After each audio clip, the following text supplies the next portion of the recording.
Hello everyone. Once again I welcome all of you on our platform Let's Dream Together. So आज से हम दोबारा start कर रहे हैं क्लास 7th का लास्ट 17 चैप्टर जो कि है second last chapter and its heading is forest our lifeline. Already हम क्लास 6 और क्लास 7th के 16 चैप्टर कंप्लीट कर चुके हैं। अगर आपने अभी तक वीडियोस नहीं देखी हैं तो आप जाके उनको जो है देख सकते हैं। काफ़ी अच्छा रिव्यू आ रहा है बच्चों का, जितना भी रिव्यू आता है एज़ पर माई सब्सक्राइबर, तो आप जाके एक बार देखिए उनको और अपनी जो बेसिक हैं उनको बिल्ड करिए। स्टार्ट करते हैं विदाउट वेस्टिंग एनी टाइम। जैसा कि हेडिंग है फॉरेस्ट, सो आज का इस सेशन का ओपनिंग क्वेश्चन रहने वाला है कि हम वर्ल्ड फॉरेस्ट डे किस दिन सेलिब्रेट करते हैं। एंड सबसे पहले ऑप्शंस हैं आपके पास 21 मार्च, उसके बाद है 22 मार्च, नेक्स्ट है 5 June and next one is 21 June. So try to answer this question कि हम किस दिन वर्ल्ड फॉरेस्ट डे सेलिब्रेट करते हैं। क्लास 6 में हमने कुछ टाइप्स ऑफ हैबिटेट पढ़े थे। हैबिटेट क्या होता है? जहाँ पे जो लिविंग ऑर्गेनिज्म रहते हैं और उस एरिया के अकॉर्डिंग वो खुद को उन सिचुएशन में ढाल लेते हैं, उसको हम हैबिटेट बोलते हैं।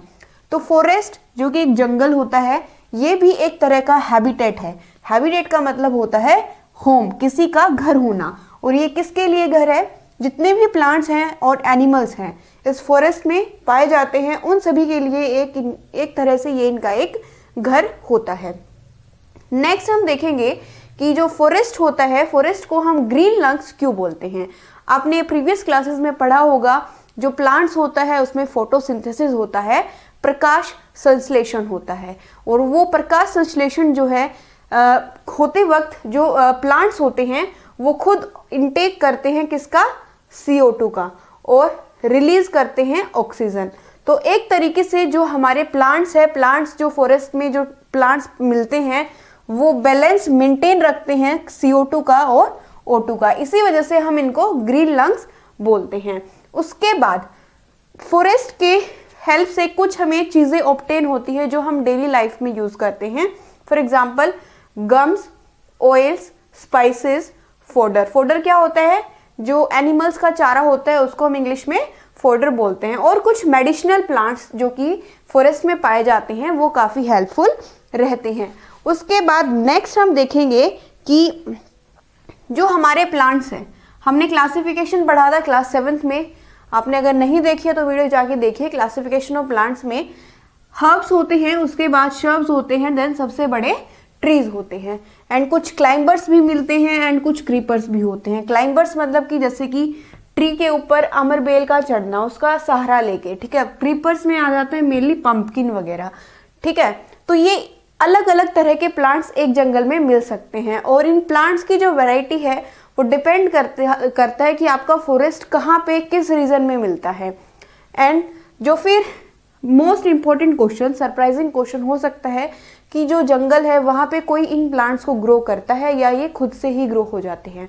तो आंसर होगा ये खुद से ही ग्रो हो जाते हैं। यहाँ पे इतनी अच्छी फेवरेबल कंडीशंस होती हैं कि जो भी ट्रीज होते हैं वो सीड्स प्रोड्यूस करते हैं और वो सीड्स जो हैं जर्मिनेट हो जाते हैं सॉइल में जाके, क्योंकि उनको सॉइल से वाटर मिलता है, न्यूट्रिएंट्स मिलते हैं। उसके बाद वो सीडलिंग में कन्वर्ट होते हैं एंड सैपलिंग में कन्वर्ट हो जाते हैं। सैपलिंग क्या होता है? छोटा सा बीज से एक पौधा ग्रो करना, उसको हम क्या बोलते हैं? सैपलिंग बोलते हैं। तो ये जो प्रोसेस है खुद बे खुद होता है नेचर में, कोई इनको ग्रो करने नहीं जाता है। नेक्स्ट है कुछ इंपॉर्टेंट टर्म्स जो कि काफ़ी इंपॉर्टेंट हैं इस चैप्टर के पॉइंट ऑफ व्यू से। डिस्कस करते हैं ये इंपॉर्टेंट टर्म्स जो कि इस चैप्टर के पॉइंट ऑफ व्यू से काफ़ी इंपॉर्टेंट होती हैं। क्राउन क्या होता है, अंडर स्टोरी क्या होती है और कैनोपी क्या होती है। अब एक जंगल है, वहाँ पे बहुत सारे पेड़ होंगे, ठीक है। छोटे भी होंगे, बड़े भी होंगे हाइट में, उनसे छोटे भी मिलेंगे, उनसे छोटे भी मिलेंगे, ठीक है। तो जो जो डिज़ाइन होता है, डिज़ाइन इन द सेंस जो, जैसे कि ये एक प्लांट है, आपको विजिबल होगी ये पिक्चर, ठीक है। जैसे ये एक स्टेम होगी भाई, ठीक है, ये स्टेम होती है, राइट, ये भी स्टेम है, ये भी स्टेम है। अब इस स्टेम के ऊपर वाला जो पार्ट होता है, जो ब्रांचेस वाला पार्ट होता है, उन ब्रांचेस की क्या शेप होती है उसको हम बोलते हैं क्राउन। तो अलग अलग टाइप के क्राउन मिलते हैं, जैसे ये कॉनिकल क्राउन है, ये कुछ फैला हुआ है ट्री की शेप में, तो इस चीज को हम क्या बोलते हैं, शेप एंड साइज को क्राउन बोलते हैं किसी भी प्लांट का। अब ये हर एक प्लांट में वेरी करता है। नेक्स्ट है अंडर स्टोरीज। अंडर स्टोरीज क्या होती हैं, हॉरिजेंटल लेयर्स, जैसे कि ये हमारा वर्टिकल पोजीशन है और ये होती है हॉरिजेंटल लेयर्स। फॉर एग्जांपल कोई ट्रीज है, मान लो 4-5 ट्रीज जो हैं इतनी लेंथ के हैं, उनकी लेंथ जो है यहाँ तक आती है, उसके बाद फिर जो बाकी ट्रीज हैं वो इस लेंथ पे रुक जाते हैं यहाँ के, तो ये एक तरह से अलग अलग लेयर बनती जा रही है, ठीक है। छत जो होती है हमारे रूफ के ऊपर, ऐसे ही जंगल में जो प्लांट्स होते हैं, बड़ी हाइट के प्लांट्स, ट्रीज जो होते हैं सबसे बड़ी हाइट पे अंडर स्टोरीज बनाएंगे, और उसके बाद जो हर्ब्स होते हैं वो जो लोअर मोस्ट लेयर होती है अंडर स्टोरी, वो कौन बनाता है, हर्ब्स बनाते हैं। तो इनको हम बोलते हैं अंडर स्टोरीज और हॉरिजेंटल लेयर्स। उसके बाद नेक्स्ट एंड फाइनल कैनोपी क्या होता है।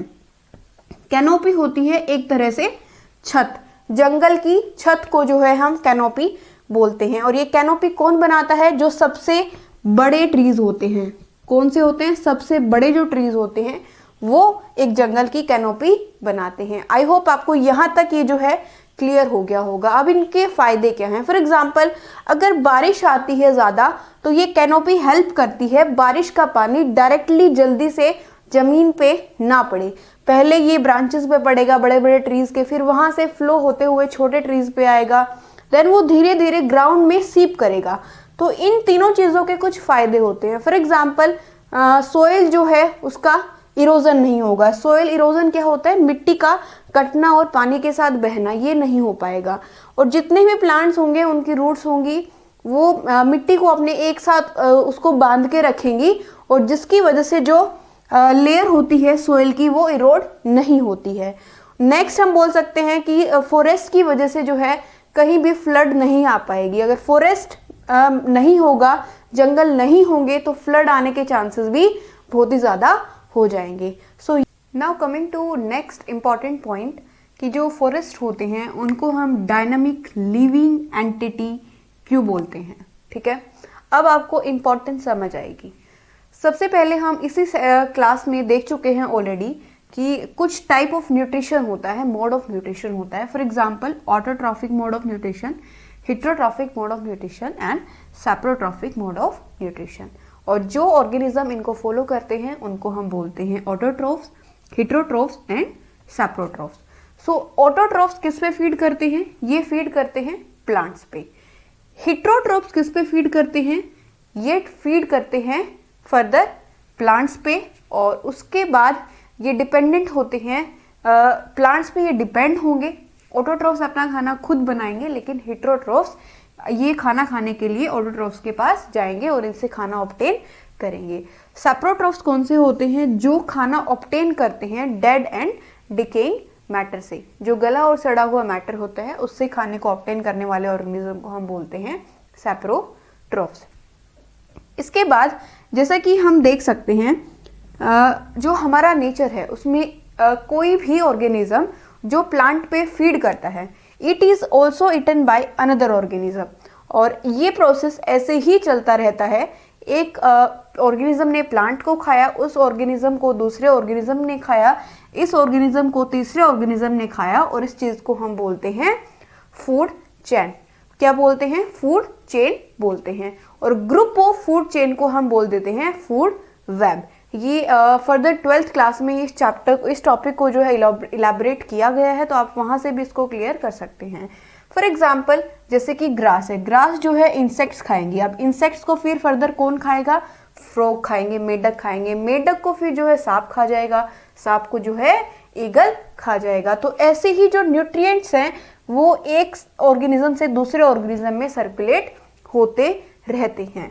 फॉर एग्जाम्पल हम फॉरेस्ट को डायनामिक लिविंग एंटिटी क्यों बोलते हैं, क्योंकि यहाँ पे कोई भी चीज़ वेस्ट नहीं होती है, सब कुछ जो है सारे सब्सटेंस यूजफुल होते हैं। फॉर एग्जाम्पल जो फॉरेस्ट है वहाँ पे जो नीचे पड़े हुए पत्ते हैं वो भी यूजफुल होते हैं। कैसे होते हैं, फॉर एग्जाम्पल जो डेड प्लांट्स और एनिमल टिश्यूज जो फॉरेस्ट के ग्राउंड पे पड़े हुए होते हैं वो एक सब्सटेंस होता है जिसको हम बोलते हैं डार्क कलर्ड सब्सटेंस, और ये होता है हुमस। क्या बोलता है? हुमस। और ये रिच होता है न्यूट्रिएंट्स में। और इसको कौन बनाता है?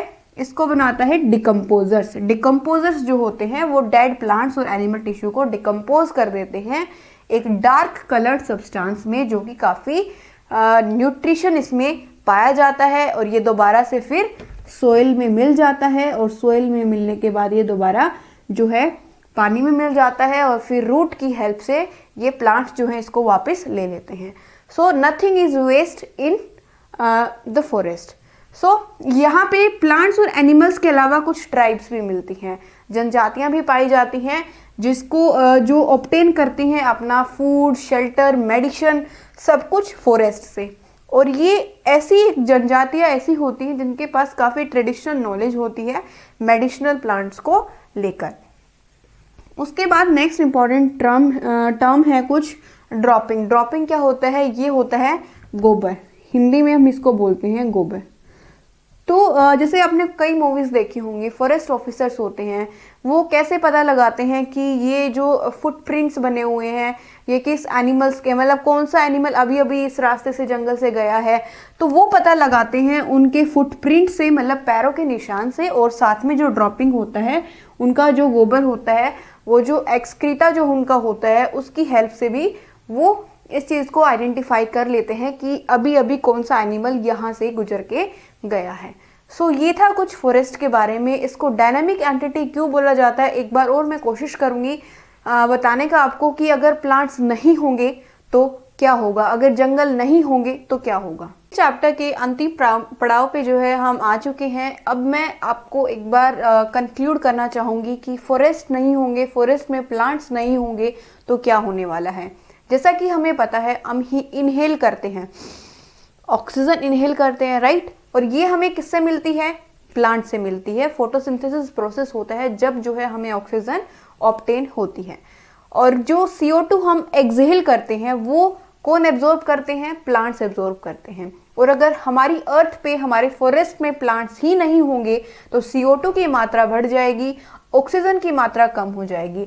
और जब CO2 की मात्रा जो है इंक्रीज होगी, कार्बन डाइऑक्साइड हमारी अर्थ पे बढ़ेगी, तो उसकी वजह से जो टेम्परेचर है, अर्थ का जो तापमान है, वो भी बढ़ जाएगा। और अगर तापमान बढ़ेगा तो जो ग्लेशियर्स हैं, माउंटेन्स हैं, वो पिघलना शुरू हो जाएंगे, और ग्लेशियर जो है फिर फर्दर जो है हमारे प्लेन एरिया में क्या कर देंगे? फ्लडिंग कर देंगे, बाढ़ लेके आ जाएंगे। और अगर बाढ़ आ जाएगी तो सारे जो एनिमल्स हैं वो मर जाएंगे, ह्यूमंस हैं वो मर जाएंगे।